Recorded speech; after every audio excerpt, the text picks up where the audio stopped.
بسم اللہ الرحمن الرحیم۔ بند نمبر 6 کے آغاز میں ہی علامہ صاحب نے اپنا روئے سخن موجودہ اسپین کے غیر مسلم باشندوں کی جانب موڑ دیا ہے اور انہیں ماضی کے جھروکوں میں لے جا کر چند خوبصورت اور دیدہ زیب تصویریں دکھا کر مائل کیا ہے کہ ذرا اپنے شاندار ماضی میں جھانک کر تو دیکھو کہ تمہیں مسلمانوں کی بدولت کیا کیا دولتیں عطا ہوئی ہیں۔ چھٹے بند کا خلاصہ یہ ہے کہ اسپین میں مسجد قرطبہ کی موجودگی دین اور دنیا کا ایک حسین سنگم ہے، جس کے یہاں قائم و دائم رہنے کی وجہ سے تم لوگوں کا مقام اب بھی بقیہ یورپ سے بلند و بالا ہے۔ تمہارا وطن وہ خطہ ارض ہے کہ جس کی مثال پوری دنیا میں نہیں ملے گی،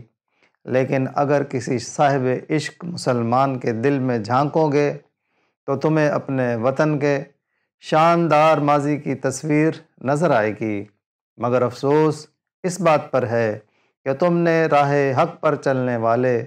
عرب مجاہدوں کے سلسلے کو کہاں کھو دیا، جو انفرادی اور اجتماعی گوشوں میں دین اسلام کی ہمہ کے متوالے تھے۔ آج کی دنیا جس معیار کے بے لوث اور ایماندار حکمرانوں اور عادلانہ نظام زندگی کی تلاش میں سرگرداں ہے، ویسا منصفانہ نظام زندگی تمہارے ملک میں کامیابی سے قائم کر کے دکھا گئے۔ ان کے عقائد، عبادات، رسومات، معاشرت اور سیاست کے علمی اور عملی نفاذ کی روشنی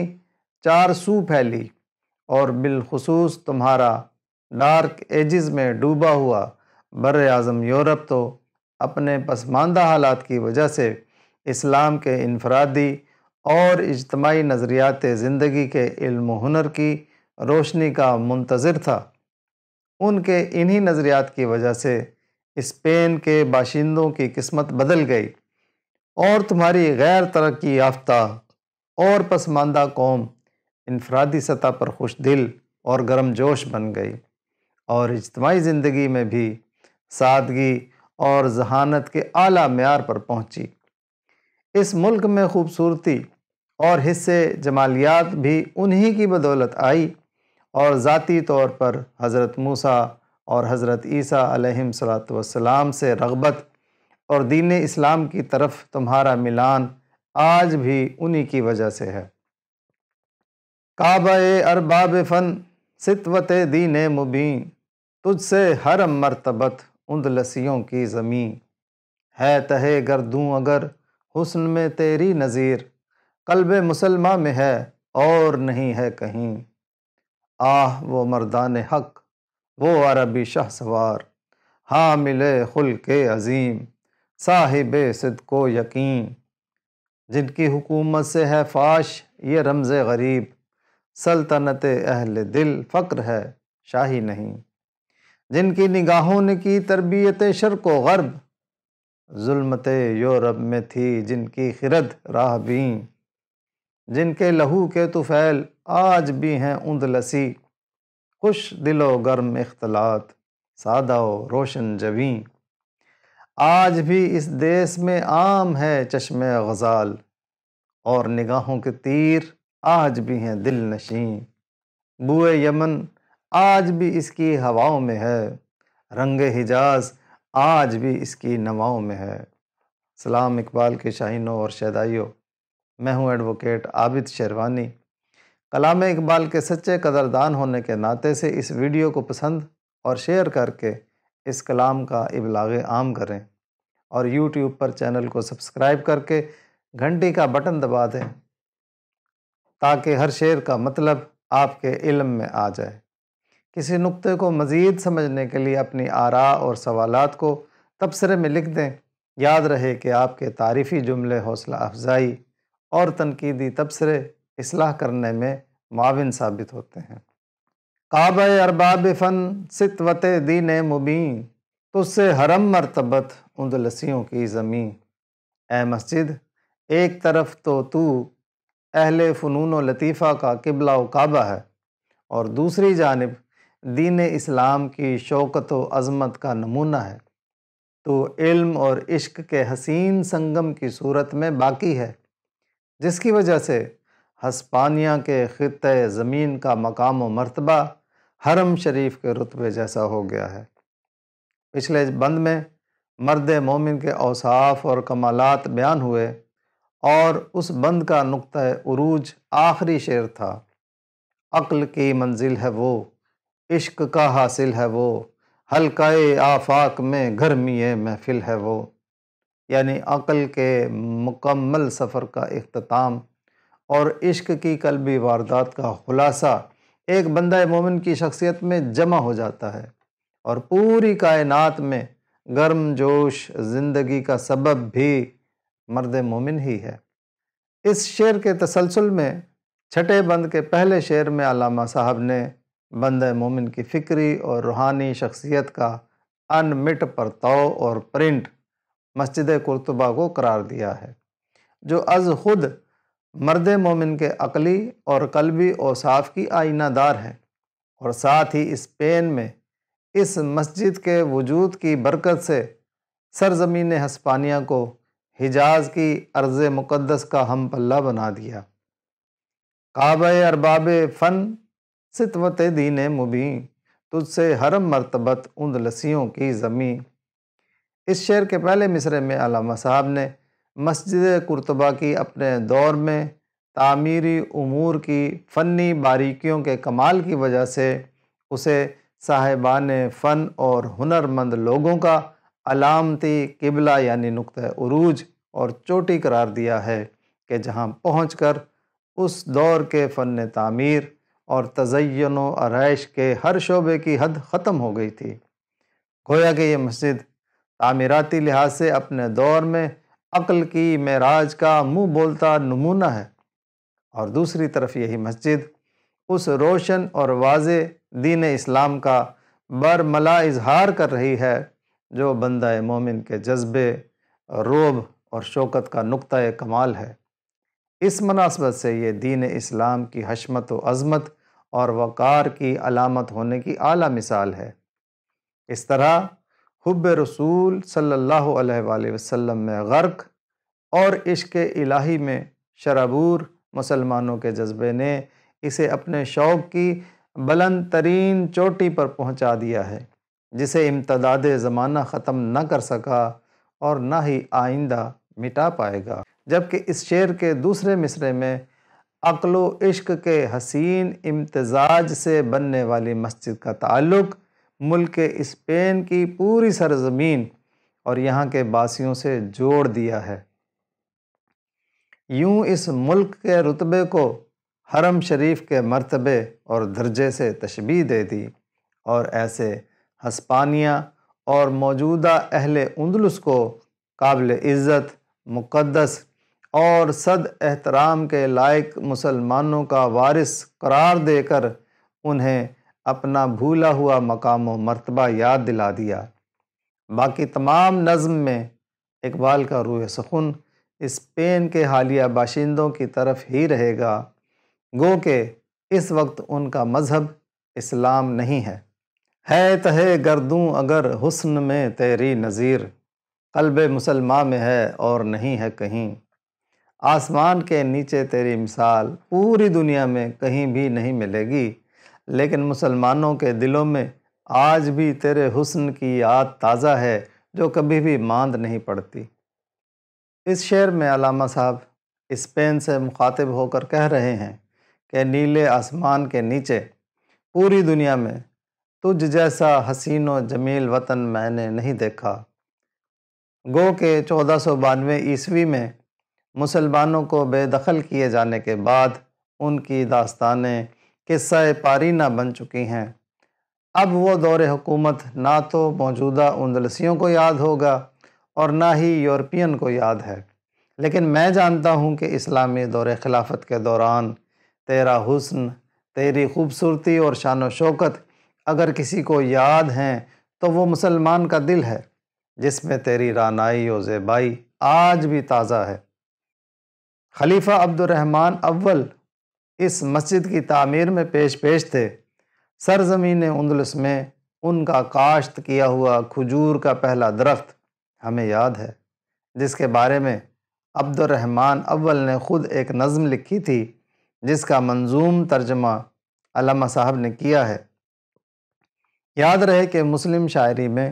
کھجور کا درخت دین اسلام کی علامت ہے۔ عبد الرحمن اول کہتے ہیں کہ اے اندلس کی زمین میں بوئے جانے والے کھجور کے پہلے درخت، تو میری آنکھوں کی روشنی اور میرے دل کی خوشی ہے۔ چونکہ میں اپنے وطن سے دور آ کر یہاں آباد ہوا ہوں، اس لیے تجھ کو دیکھ کر کوہ طور پر اگنے والے اس درخت کی یاد میں کھو جاتا ہوں جہاں حضرت موسیٰ علیہ السلام کو پہلی بار دیدار الہی کی روشنی نظر آئی تھی۔ تب میں سوچتا ہوں کہ تیری وجہ سے یورپ کے بھٹکے ہوئے لوگوں کو علم و عقل اور دین و مذہب کی روشنی ملے گی۔ اے اسلام کی علامت والے شجر، تو ہسپانیہ کی زمین پر یورپ کی ہواؤں میں پروان چڑھا ہے، لیکن تیرا بیج ہم عرب سے لائے ہیں، اسی لیے تو عرب کی صحرا کی حور جیسا لگتا ہے۔ میں بھی اپنے وطن کو یاد کرتا ہوں، اور تو نے بھی بڑی محنت سے اپنی جڑیں یہاں جمائی ہیں، اسی لیے میں بھی اپنے وجود اور مستقبل کے بارے میں بے قرار اور مضطرب رہتا ہوں، اور ایسے ہی تو بھی بے چین رہتا ہے۔ میری دعا ہے کہ تو پردیس کی فضا میں خوب پھلے پھولے، اور آسمان صبح کی شبنم سے آب پاشی کر کے تجھے سیراب کرتا رہے۔ میں دنیا کے مستقبل کو اپنے تصور کی آنکھ سے دیکھ کر اس نتیجے پر پہنچا ہوں کہ عرب کے صحراؤں پر اگنے والے کھجوروں کے درخت دنیا کے گوشے گوشے تک اسلام کا عادلانہ نظام حکومت لے کر پہنچنے والے ہیں۔ یہ ایسی حقیقت ہے جسے دیکھنے کی تاب نہ لا کر میری آنکھیں پھٹ گئی ہیں۔ اللہ کی زمین مخلوق خدا کا ایسا بحر بے کراں ہے جس کا کوئی کنارہ نہیں۔ اس میں خدمت خلق کے جذبے سے غوطے لگا کر نایاب گوہر نکالنے والوں کے لیے بے شمار مواقع موجود ہیں۔ بلند ہمت والوں کو فن تیراکی مبارک ہو۔ سن لو کہ صرف مٹی سے کوئی چنگاری نہیں اٹھتی۔ زندگی کا راز انسان کے اندر کی تڑپن اور اضطراب میں پوشیدہ ہے۔ جو ستارے رات میں ٹوٹتے ہیں وہ غربت کی صبح میں خوب چمکتے ہیں۔ ہجرت و جہاد میں ہی کامیابیاں پوشیدہ ہیں۔ ایک بندہ مومن کا جہان حدود و قیود کی جکڑ بندیوں سے آزاد ہے۔ اس کائنات کی ہر جگہ مومن کا مقام ہے۔ منظوم اردو ترجمہ ملاحظہ ہو۔ میری آنکھوں کا نور ہے تو، میرے دل کا سرور ہے تو، اپنی وادی سے دور ہوں میں، میرے لیے نقل طور ہے تو۔ مغرب کی ہوا نے تجھ کو پالا، صحرائے عرب کی حور ہے تو۔ پردیس میں نا صبور ہوں میں، پردیس میں نا صبور ہے تو۔ غربت کی ہوا میں بار ور ہو، ساقی تیرا نم سحر ہو۔ عالم کا عجیب ہے نظارہ، دامن نگاہ ہے پارا پارا۔ ہمت کو شناوری مبارک، پیدا نہیں بحر کا کنارہ۔ ہے سوزے دروں سے زندگانی، اٹھتا نہیں خاک سے شرارہ۔ صبح غربت میں اور چمکا، ٹوٹا ہوا شام کا ستارہ۔ مومن کے جہاں کی حد نہیں ہے، مومن کا مقام ہر کہیں ہے۔ ہے تہے گردوں اگر حسن میں تیری نظیر، قلب مسلمہ میں ہے اور نہیں ہے کہیں۔ اے اندلس کی زمین، تجھ پر بویا جانے والا کھجور کا پہلا درخت دین اسلام کے سطوت کی وہ علامت ہے جہاں سے یورپ کو عدل و انصاف ملا، تعلیم و تربیت ملی، روشن خیالی ملی، آزادی افکار ملی، آزادی رائے ملی، مذہبی رواداری ملی اور قومی وقار ملا۔ یہ حقائق آج یورپ نے مسخ کر دیے ہیں اور اسپین کے باسیوں نے بھلا دیے ہیں، لیکن مرد مومن کے قلوب و اذہان میں آسمان کی نیلی چھت کے نیچے قائم ہونے والا وہ حسین و جمیل دور آج بھی تازہ ہے۔ آہ وہ مردان حق، وہ عربی شاہ سوار، حامل خلق عظیم، صاحب صدق و یقین۔ افسوس وہ عرب کے ماہر گھڑ سوار، جو حق و سچ کے علمبردار تھے، کہاں ہیں؟ وہ حضور صلی اللہ علیہ وآلہ وسلم کے پیروکار، پختہ ایمان والے سچے لوگ کہاں ہیں؟ اقبال اسپین کے ملک کے موجودہ باشندوں میں افسوس اور حسرت کے ساتھ ان لوگوں کو ڈھونڈنے کی کوشش کر رہے ہیں جن کے آباء و اجداد مردان حق تھے، جو عربی گھوڑوں پر سوار ہو کر اس دیس میں آئے تھے، جن کے اخلاق کی بنیاد ہی حضور صلی اللہ علیہ وآلہ وسلم کے حسن اخلاق کے محاسن و فضائل اور نقش قدم پر چلنا تھا، جو سچائی اور راہ راست سے بھٹکنے والے نہیں تھے، جو اللہ تعالیٰ کی ذات پر غیر متزلزل ایمان رکھنے والے تھے۔ وہ لوگ کہاں ہیں جن کے لیے طارق بن زیاد نے اندلس کے میدان جنگ میں یہ دعا کی تھی کہ اے اللہ، یہ میدان جنگ کے غازی، یہ تیرے بندے کس قدر پر اسرار ہیں، جن کا ذوق لذات دنیا کی بجائے مخلوق کے درد کا مداوع کرنا ہے۔ اگر یہ صحرا پر قدم رکھیں تو ریگستان ان کے حوصلے کے آگے سکڑ جاتا ہے، اور اگر یہ دریا میں اتریں تو دریا ان کی جرت کو دیکھ کر انہیں راستہ دے دیتا ہے، اور اگر پہاڑ سر کرنے لگیں تو بڑے سے بڑا پہاڑ بھی ان کی ہمت کے سامنے سمٹ کر سر نگوں ہو جاتا ہے۔ اے اللہ، تو نے ان بندوں کو اپنا ایسا دوست بنا لیا ہے کہ یہ دنیا کے مال و دولت سے سروکار ہی نہیں رکھتے، اور آخرت کی جنت بھی ان کی نظروں میں تیری دوستی کے سامنے ہیچ ہے۔ نہ تو یہ ملک کو وسیع تر بنانے کی فکر میں ہیں، اور نہ ہی انہیں مال غنیمت سے سروکار ہے۔ ان کا مقصود اور مطلوب صرف شہادت کی موت کا حصول ہے۔ لالے کے پھول جو علامت ہے مرد مسلمان کی، اب اندلس کے باغات میں بھی کھلنے والے ہیں، لیکن ان کی رنگت ابھی پھیکی ہے۔ جب ان کو قرآنی تعلیمات کے خمیر سے ہجرت و جہاد کا باب سکھایا جائے گا تو لالے کے یہ نوخیز پھول بھی اپنی جولانیوں کا بھرپور مظاہرہ کریں گے، اور تیرے نظام عدل و قسط کا پرچم سر بلند کریں گے۔ اے اللہ، تو نے بکھرے ہوئے لڑتے ہوئے عرب کے صحراؤں کے باشندوں کو متحد کر دیا، جن کی خبر ایک قرآن، جن کی نظر اللہ کی حکومت، اور جن کی صبح کی اذان اقامت دین ہے۔ وہ بندگان خدا اسپین میں اپنی عملی مثال قائم کرنے چلے ہیں۔ بے انصافیوں کی ماری اجڑی ہوئی لاچار اور بے بس زندگی جن لوگوں کی صدیوں سے طلبگار تھی، اسے اپنی پناہ گاہ بندہ مومن کے دل میں ہی میسر آئی۔ یہ وہ لوگ تھے جو موت کو ہلاکت سمجھنے کی بجائے اسے اپنے دل کے در و دیوار کی کشادگی جانتے تھے، کہ جس میں وہ عوام کے دکھوں کو سمیٹ کر ان کا مداوع کر سکیں۔ اب دعا ہے کہ یا رب، وہ جذبہ جو لا تذر ان اللہ معنا، یعنی ڈرو مت، اللہ ہمارے ساتھ ہے، کے نعرے پر بھروسہ کر کے اپنے سے کئی گنا طاقتور افواج پر ٹوٹ پڑنے کا جوش اور ولولہ تھا، وہ جوش اندلس میں مستقبل میں اسلام میں داخل ہونے والے مومنوں کے دلوں میں زندہ کرتے۔ ان کے عزائم و مقاصد اگر سستی اور کمزوری کی وجہ سے خوابیدہ ہو جائیں تو انہیں بیدار کر دینا،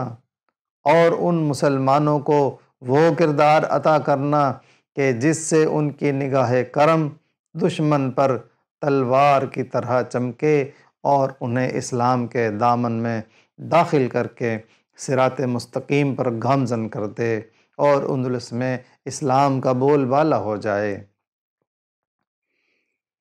یہ غازی، یہ تیرے پر اسرار بندے، جنہیں تو نے بخشا ہے ذوق خدائی، دو نیم ان کی ٹھوکر سے صحرا و دریا، سمٹ کر پہاڑ ان کی ہیبت سے رائی، دو عالم سے کرتی ہے بیگانہ دل کو، عجب چیز ہے لذت آشنائی، شہادت ہے مطلوب و مقصود مومن، نہ مال غنیمت نہ کشور کشائی، خیاباں میں ہے منتظر لالقب سے، کبا چاہیے اس کو خون عرب سے، کیا تو نے صحرا نشینوں کو یکتا، خبر میں نظر میں اذان سحر میں، طلب جس کی صدیوں سے تھی زندگی کو، وہ سوز اس نے پایا انہی کے جگر میں،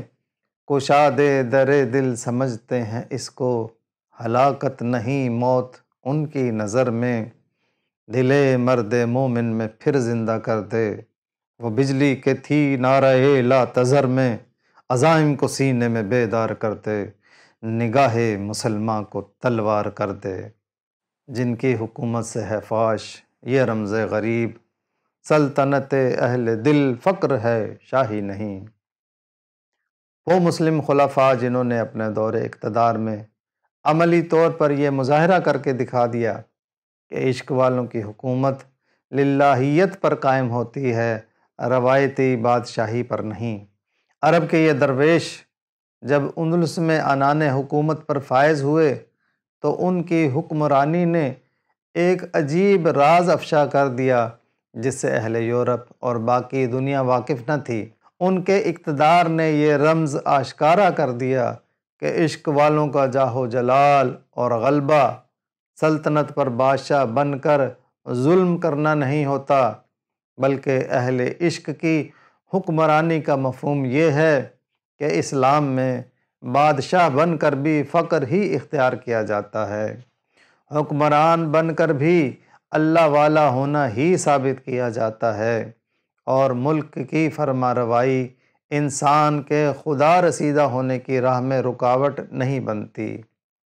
ایک مسلمان چونکہ اللہ کے راستے کا مجاہد ہے اور دنیا کی دولت کا طلبگار نہیں ہے، اس لیے وہ مرد میدان کی زندگی بسر کرتا ہے، کبھی تپتے صحراؤں میں اور کبھی سنگلاخ پہاڑوں میں مصروف عمل ہونے کی وجہ سے وہ فطرت کا حصہ بن جاتا ہے، یوں وہ فطرت کے جلیل مقاصد کا ترجمان اور محافظ بن جاتا ہے،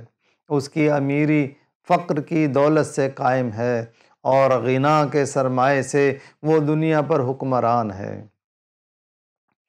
چمکیلی تہذیبوں کے علمبردار جو جادوگری اور نظر بندی کے زور پر لو سے دنیا کی ہوس میں غریب عوام کا ناطقہ بند کر کے لوٹ مار کا بازار گرم کیے رکھتے ہیں، بے لوث بندہ مومن حضرت موسیٰ علیہ السلام کی طرح ان کے جادو کے اثر کو توڑ کر عوام کو ناجائز ٹیکسوں اور مہنگائیوں کے ظلم کی چکیوں سے نجات دلواتا ہے۔ اس کی اداؤں میں دل فریبی اور اس کی نگاہ میں حسن و لطافت اس لیے ہے کہ وہ مظلوموں کے گلشنوں اور باغوں میں چہچہا کر رونق افروز ہونے والا بلبل بھی ہے، اور اس کی بادشاہی میں قوت اور شان و شوکت اس لیے ہے کہ وہ ظالموں کے بیابانوں، صحراؤں، پہاڑوں اور میدانوں پر اونچی اڑان بھر کر حکمرانی کرنے والا شہباز بھی ہے، فطرت کے مقاصد کی کرتا ہے نگہبانی، یا بندہ صحرائی یا مرد کوہستانی، دنیا میں محاسب ہے تہذیب فسونگر کا، ہے اس کی فقیری میں سرمایہ سلطانی، یہ حسن و لطافت کیوں وہ قوت و شوکت کیوں، بلبل چمنستانی شہباز بیابانی۔ یہ حکمران اپنے ظلم کی وجہ سے نہیں بلکہ عوام دوستی کی وجہ سے ہر دل عزیز ہوتے ہیں، ان کا کردار جوانی کے جوش میں بھی بے داغ ہوتا ہے اور دشمن پر ان کی ضرب کاری ہوتی ہے، حالت جنگ میں وہ جنگلی شیر بن کر دھاڑتا ہے اور صلح کے وقت وہ حسین، خوبصورت، رنگیلا، چھیل چھبیلا ہرن بن کر بے ضرر ہو جاتا ہے۔ اللہ تعالیٰ نے اسے شاندار سلطنت کا مالک اس لیے بنایا ہے کہ اس کی درویشی میں مولا علی حیدر کرار کی بو موجود ہے۔ وہی جواں ہے قبیلے کی آنکھ کا تارا، شباب جس کا ہے بے داغ ضرب ہے کاری۔ اگر ہو جنگ تو شیران غاب سے بڑھ کر، اگر ہو صلح تو رانا غزال تاتاری۔ خدا نے اس کو دیا ہے شکوہ سلطانی، کہ ہے اس کے فقر میں حیدری و کراری۔ وہ کامیاب حکمران عظیم کردار، سچائی اور یقین کا حاصل تھے۔ ان کے نظام حکومت سے یہ راز اور فرق واضح ہوا ہے کہ خلق خدا کا درد رکھنے والے خلیفہ کیسے ہوتے ہیں، اور عوام کو جانور سمجھ کر ظلم کی حکومت کرنے والے بادشاہ کیسے ہوتے ہیں۔ یاد رہے کہ اسلامی دور سے پہلے اسپین پر ظالمانہ بادشاہت عوام کی شاہ رگ پر پنجے گاڑ کر ان کا خون چوس رہی تھی۔ جن کی نگاہوں نے کی تربیت شرق و غرب، ظلمت یورپ میں تھی جن کی خرد راہ بیں، وہ ابھرے اور دنیا پر چھا کر اس کے استاد بن گئے۔ یورپ میں جہالت کے گھٹا ٹوپ اندھیروں میں دبی اور پچکی ہوئی عقل و دانش کئی صدیوں سے ان کے علم و ہنر کی منتظر تھی۔ وہ عربی شاہ سوار ایسے اللہ والے تھے کہ جن کی نگاہ کرم نے جس طرف بھی توجہ کی، لوگوں پر ان کے التفات کی بارش ہو گئی۔ انہوں نے اپنی عنایات اور مہربانیوں سے مفتوح قوموں کے انسانوں کو بلا امتیاز مذہب و نسل، اخلاق و تہذیب کی تعلیم دی، ان کی دینی تربیت کی، اور پورے جہان کے اطراف و اکناف سے جہالت کے گہرے اندھیروں کو دانائی و دانش کی روشنی سے منور کر دیا۔ یہی سچ ہے کہ ظلمت یورپ کی علمی، اخلاقی، معاشرتی اور مذہبی تاریکی، جسے خود یورپین آج اپنا ڈارک ایجز اور تاریک زمانہ کہتے ہیں، وہاں عقل و خرد خود ان مسلمانوں کی راہ دیکھ رہی تھی اور اس انتظار میں تھی کہ کب یہ مسلمان آئیں گے اور ان کی عقل و ذہن اور دانش پر لگے ہوئے تالوں کو کھول کر ان کی خرد کو رومن بادشاہت اور پاپائیت کی قید سے آزاد کر کے انہیں خوشحال بنائیں گے۔ ان کے خوابوں کی تعبیر ایسے مسلمان حکمران تھے جو اپنے دور میں مشرق اور مغرب میں اپنی تربیت سے لوگوں کو جہالت کے اندھیروں سے نکال کر علم کی روشنی میں لائے۔ انہوں نے بتایا کہ اللہ کے بارے میں ٹھیک ٹھیک عقیدہ کیا ہوتا ہے،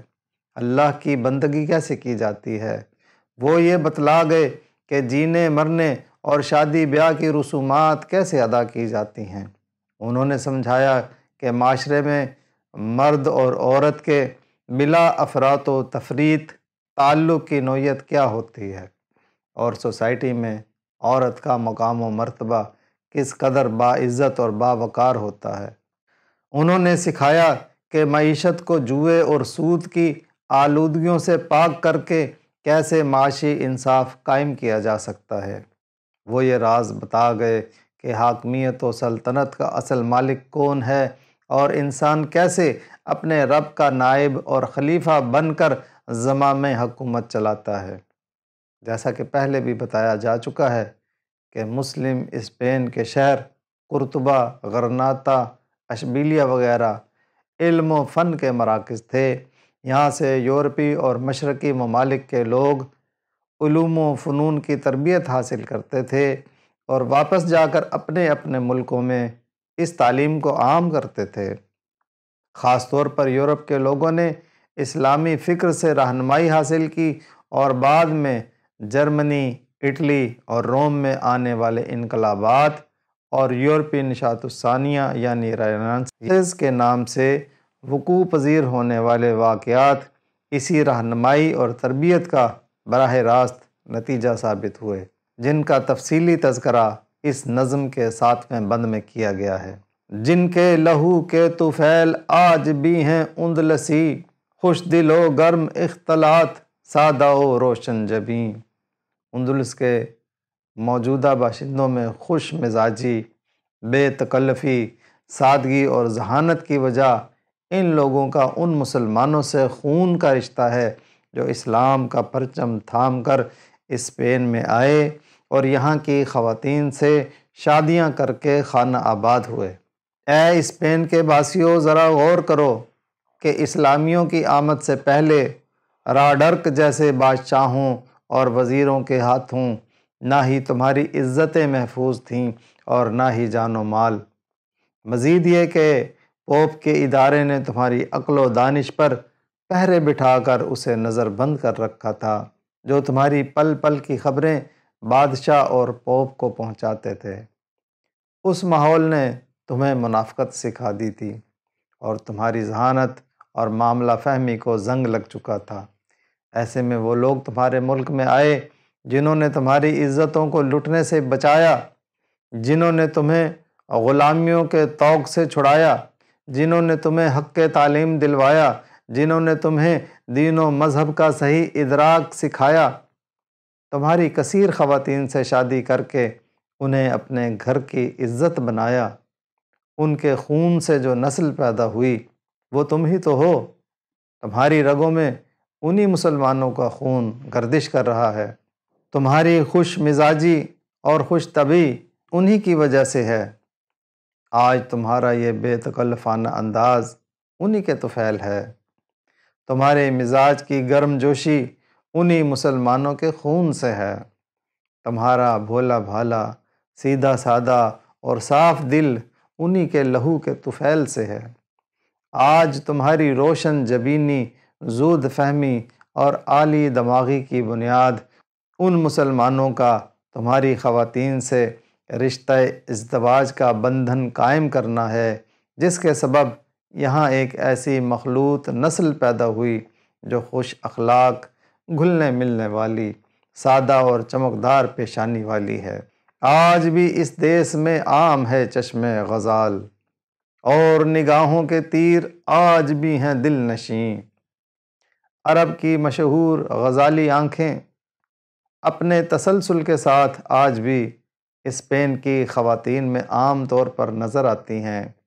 اور ان آنکھوں کے ابروؤں کے تیر آج بھی دلوں میں اتر جانے والے ہیں۔ اس وطن کی، اس ملک کی خواتین کو دیکھ کر کیا تمہیں یہ بات محسوس نہیں ہوتی کہ ان کی چشم آہو جیسی بہت خوبصورت آنکھیں عرب کے چشم غزال سے مشابہ ہیں، اور ان کی نگاہوں کے تیر یعنی پلکیں اور ابرو اتنے دل نشین اور دل میں اتر جانے والے اسی وجہ سے ہیں کہ ان کی خوبصورتی اور شگفتگی عربوں کے لہو سے ہی آج برقرار ہے۔ بوئے یمن آج بھی اس کی ہواؤں میں ہے، رنگ حجاز آج بھی اس کی نواؤں میں ہے۔ یہاں کی ہوائیں آج بھی کوہ طور کی خوشبو سے معطر ہیں، اور یہاں کی آوازوں میں آج بھی حجازی آہنگ موجود ہے۔ بوئے یمن سے مراد حضرت موسیٰ علیہ السلام کی تعلیمات ہیں، جن سے محبت اور انسیت آج بھی یہاں کے باشندوں میں نظر آتی ہیں۔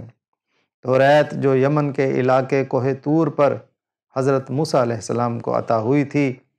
جس کا تسلسل حضرت عیسیٰ علیہ السلام پر نازل ہونے والی انجیل سے جا ملتا ہے، اور جسے یہود و نصارہ کے علماء سو نے تحریفیں کر کر کے مسخ کر دیا تھا، اور جسے 600 سال کے بعد جس کی اصل تعلیمات کو قرآن نے واضح کیا تھا، ان کتابوں سے الفت یہاں کے لوگوں میں اب بھی کافی حد تک برقرار ہے، اور حجاز مقدس میں نازل ہونے والی کتاب قرآن پاک سے لگاؤ اور تعلیمات محمدی صلی اللہ علیہ وآلہ وسلم کی باز گشت آج بھی یہاں کی صداؤں اور نواؤں میں موجود ہے۔ جب علامہ صاحب اسپین سے واپس آ رہے تھے تو انہوں نے اس سرزمین کو مخاطب کرتے ہوئے کہا کہ اے ہسپانیہ، تو مسلمانوں کے خون کا امانت دار ہے، اور میری نگاہوں میں تیرا مقام و مرتبہ حرم پاک کے جیسا ہی ہے۔ تیری مٹی میں سجدوں کے لاکھوں ایسے نشانات چھپے ہوئے ہیں جو کسی بھی وقت ظاہر ہو سکتے ہیں، اور تیری صبح کی باد نسیم اپنے وجود میں ایسی خاموش آذانیں سمیٹ کر رکھتی ہے جو کبھی بھی گونج سکتی ہیں، اور وہ جن کے تیروں کی سنانیں کبھی ستاروں کی مانند یہاں چمکتی تھیں مجھے یاد ہیں۔ وہ لوگ جن کے خیموں سے تیرے پہاڑ اور میدان سج جاتے تھے مجھے فراموش نہیں ہوئے۔ اگر تمہارے نوجوانوں کے جذبوں کو مہندی کا رنگ لگانے کی ضرورت ہے تو مہندی کی بجائے میرا خون جگر یعنی میری جوش جنوں سے مالا مال شاعری کا جذبہ لے لو، اور اس کی دیوانگی سے اپنے خوابوں کو سجا سنوار لو۔ یہ مان لیا کہ آج مسلمان کی چنگاری میں بھڑکنے کی بے تابی اور اضطراب نہیں ہے، لیکن پھر بھی مجھے یہ سوال حیران و پریشان کیے رکھتا ہے کہ کوئی شخص مسلمان کا خمیر ہونے کے باوجود گھاس پھوس میں دب کر کیسے بجھ کر مٹ سکتا ہے۔ ہسپانیہ تو خون مسلمان کا امی ہے، مانند حرم پاک ہے تو میری نظر میں، پوشیدہ تیری خاک میں سجدوں کے نشاں ہیں، خاموش اذانیں ہیں تیری باد سحر میں، روشن تھی ستاروں کی طرح ان کی سنانیں، خیمے تھے کبھی جن کے تیرے کوہ کمر میں، پھر تیرے حسینوں کو ضرورت ہے حنا کی، باقی ہے ابھی رنگ میرے خون جگر میں، کیوں کر خس و خاشاک سے دب جائے مسلمان، مانا وہ تب و تاب نہیں اس کے شرر میں۔ دیکھتے رہیں، پسند کریں اور شیئر کریں۔ اقبال کی آواز عابد کے ساتھ۔